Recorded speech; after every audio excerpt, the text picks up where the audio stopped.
Kalpa in the Shrauta Sutras. What is their date, the Shulba Sutras? Western people place them after Pythagoras, perhaps to say about 4th century BC. But let's see what a great American historian of science says. The next one, please. Now, Seidenberg wrote 2 articles in 1962 and in 1978. And please read what he says about the Shulba Sutras, so that I don't have to keep on speaking.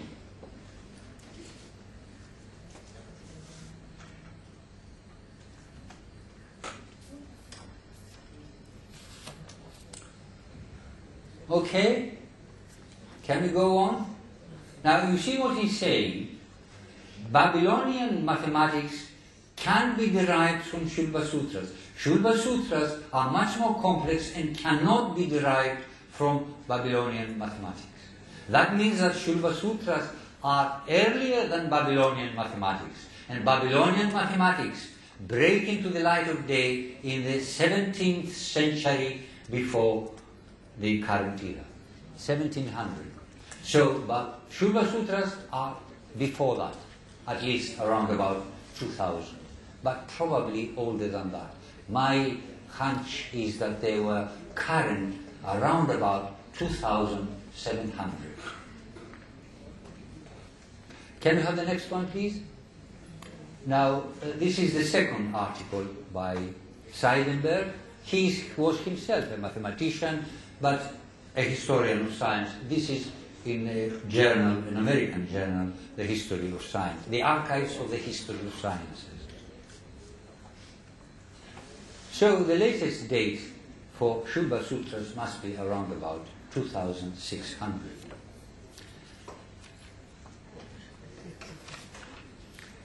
Next one, please. Now these are the trapezoid. Can you hear me? Yes, trapezoid figures that you find in Shulba Sutras described. And this is the Egyptian mastamba, the very first grave. They put the corpse in the ground, and then above it they put this thing. This gradually developed into a step pyramid. Hello? Yes.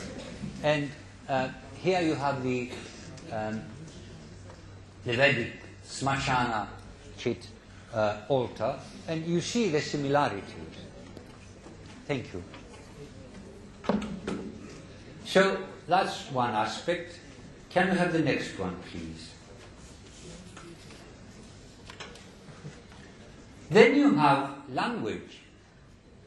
Already, even in the hymns of the Rig Veda, you see plays with language. You see the same thing in the Brahmanas. But then, afterwards, you have the great Yaska, the grammarians. The first one is Yaska, who wrote the Nighantu and Nirukta. That's the etymologies of words, in trying to explain certain difficult passages in the Rig Veda that the meaning was being forgotten. So he attempted to re-establish it. He's not always on the spot, but he did a great job. And then you have the great Panini, who is the admiration of the world. Because in his sutras, which are a few pages, if you put them all together, he managed to encapsulate the entire grammar for Sanskrit language. And he really is admired in the West enormously. Now, Panini establishes, I'll just mention one thing only, because obviously we can go on talking about Panini's grammar till the cows come home. But he establishes what in the 19th century linguists in the West called deep structure and surface structure linguistics. he establishes the vibhakti, which is the surface structure, and the karaka, which is the deep structure. Now, if I say, I kick the ball, I am the subject, the ball is the object, and kick is the verb. Now, in Sanskrit, I don't know, did they have balls? Did they kick balls in Sanskrit? I don't think so, but never mind. In Sanskrit, the ball would be in the accusative, and I, aham, would be in the nominative. And this is the surface structure. These are the vibhaktis. Prathama, dvitiya. Yes? Yes. Now, you can also say the ball was kicked by me. Now, aham becomes tritiya. Maya was kicked, the ball. And the ball is in the nominative, prathama. So, the surface structure of the sentence has changed.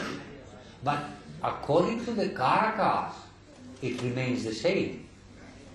The karakas says that he who kicks is the karta. He is the doer. That which is being kicked, which receives the energy of the action, that is the object, karma. So, it took thousands of years for Western grammarians to arrive at these concepts that Panini played at his fingers.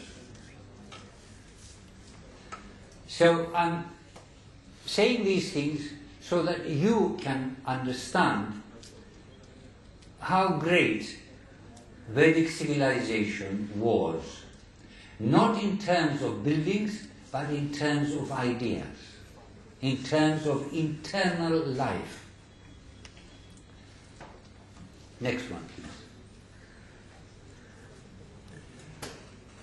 After some internecine wars, Sudas and the Dasharajna war, and there were other conflicts as well, the people are scattered all over the earth. Abhiksham, says Vasishta in one of his hymns. Some pushed to the west, Purvash Chakara Aparam. This was, thank you very much, Lord Agni driving people westward.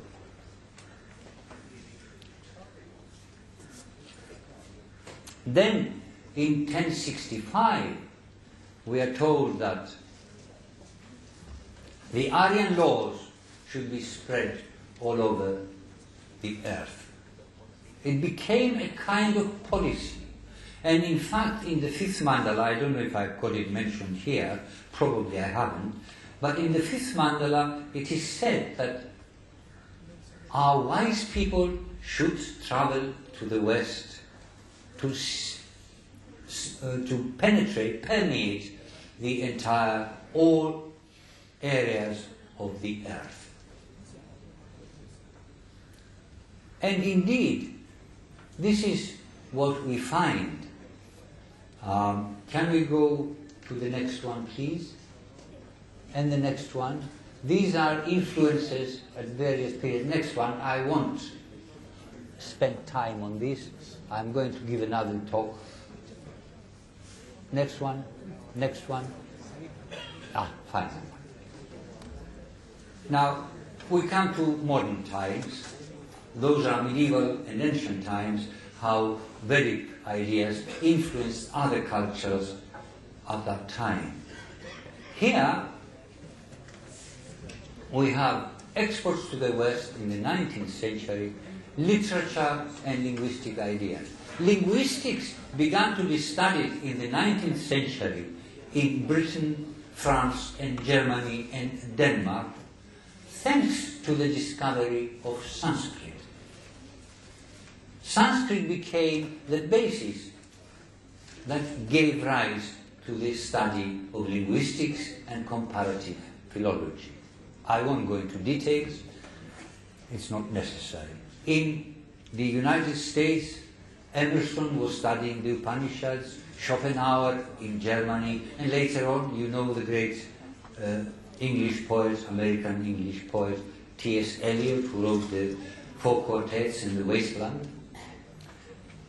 They all used Vedic ideas, particularly the Upanishads. Another export is Vedanta. Vivekananda went to the States, all around the world, Australia even, New Zealand. And above all, the greatest export of India, yoga. You practice it here, but I haven't been to a single country in Europe and not a city in the United States that hasn't got several yoga centers. However, there is a very grave misunderstanding as far as yoga is concerned. Please allow me to speak about this for a little bit. Now, we take yoga to be hatha yoga, yes? Various exercises, sitting in the lotus position, or standing on one's head, or standing in one leg with arms extended, or sitting down and putting one's legs behind one's head, and things like that. That's fine, hatha yoga. Next one, please. Now, here we have the Ashtanga yoga of Patanjali, and really this is the basis of yoga. There is nothing about yoga before this. And he talks about the 8 limbs or the 8 stages of yoga, starting with yama, niyama, asana, pranayama, dharana, dhyana, and samadhi. Now, asana is the 3rd stage. You don't start with all these positions. What he says is you start with yama. That's the first. The first stage, you start with yama. So what is this yama? Before we examine yama, can I have the next one, please? We have a definition. He gives a definition in the very second sutra. He says, yogas chitta vritti nirodha. Yoga brings about, affects the cessation of movements in the mind. Now, why do we have movements in the mind? He explained we have movements in the mind because of the 5 kleshas. This is in the second book of yoga.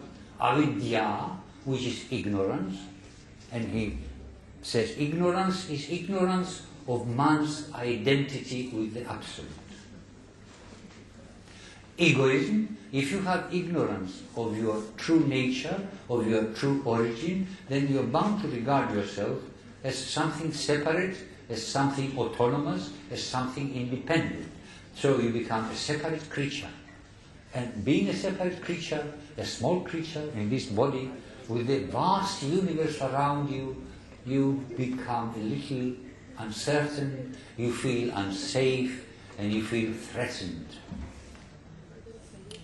So, from this arise passions, raga, and of course abhorrence, hatred, dvesha. And finally, there is adhinivesha, attachment to the world. Because we get attached to our body and we identify with our body and we think that this body is I myself, and if anything happens to the body, this happens to myself, we attach great importance to the material world, and we get attached to the material world. And we think that if we don't have a house, we are very unhappy and very unfortunate, and if we don't have a car, we are even more unhappy and more unfortunate, and so on and so forth. So we must have cars, houses, clothes, food, and so on and so forth. And we get very attached to these things. And if something happens to our car, we feel as if it has happened to us. This is abhinivesha. Now he says, Patanjali, if you're going to combat these kleshas that create all the turmoil in the mind and do not allow the human being to rest in peace. If you're going to do that, if you want to do that, then you must start with yama. Now you see, throughout the Vedic tradition, there has been an emphasis on being. Be your true self. Be your absolute self. A German scholar, whose name I now forget, said, the Greeks gave to the world the joy of living. And indeed, the Greek civilization is a joyful civilization, full of color and beauty. But the Indians gave to the world the joy of being. Now that's much more important.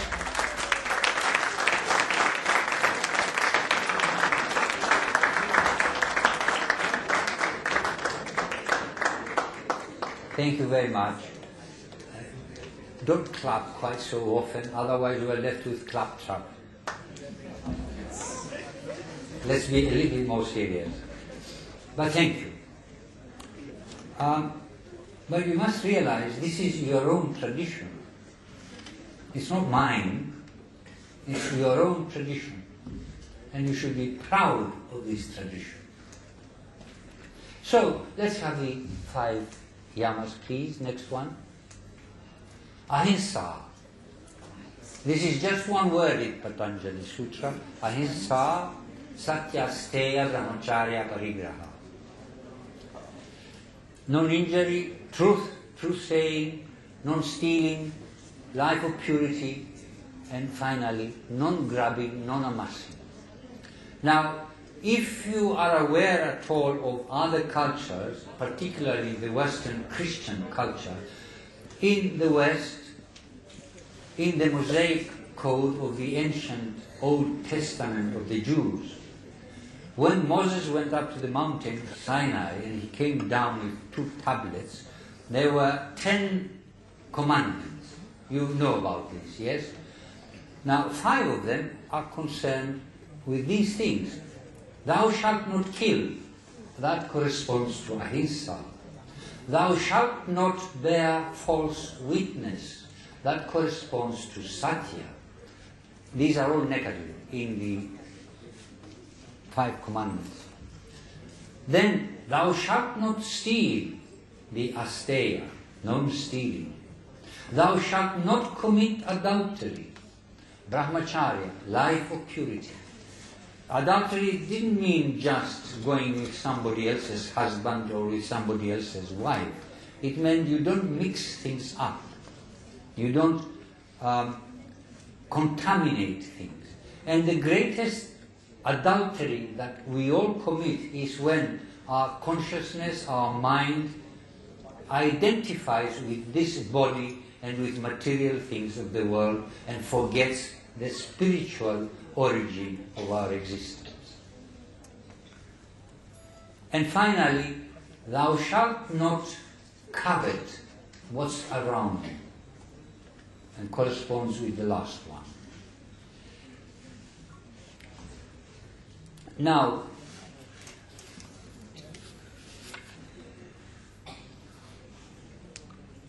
the great virtue, the great